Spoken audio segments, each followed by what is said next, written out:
Hi friends, இப்போ வந்து பாவக்காய் தான் அறுவடை பண்ண போகிறோம். வாங்க போய்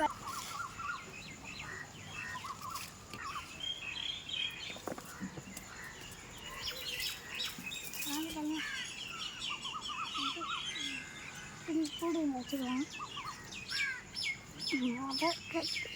மொதல் பாவக்காய் ஃப்ரெண்ட்ஸ், அடுத்து பிச்சாச்சு ஃப்ரெண்ட்ஸ், அடுத்தடுத்த பிச்சுக்கிட்டே இருக்கோம் ஃப்ரெண்ட்ஸ்.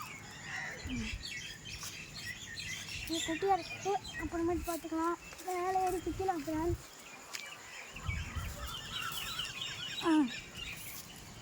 4 பாவக்காய் பிச்சுட்டேன் ஃப்ரெண்ட்ஸ். 5ஆவது பாவக்காய் ஏறி பிக்க போகிறேன் ஃப்ரெண்ட்ஸ். 8 ஃப்ரெண்ட்ஸ் நமக்கு 5ஆவது பாவக்காய் பிச்சாச்சு ஃப்ரெண்ட்ஸ். 5 பாவக்காய் பிச்சிருக்கோம் ஃப்ரெண்ட்ஸ். இதான் நம்ம மாடி தோட்டம் ஃப்ரெண்ட்ஸ். எப்படி இருக்குன்னு பாருங்கள். நம்ம நேச்சுரலாக வளர்க்குற இதெல்லாம் எந்த மரமும் கலப்படம் பண்ணல. முருங்கைக்காய் இருக்குது. அடுத்த வீடியோவில் பார்த்துக்கலாம். சரி, பாய் ஃப்ரெண்ட்ஸ். இந்த வீடியோ பிடிச்சிருந்துச்சுன்னா லைக் பண்ணுங்கள், ஷேர் பண்ணுங்கள், சப்ஸ்கிரைப் பண்ணுங்கள்.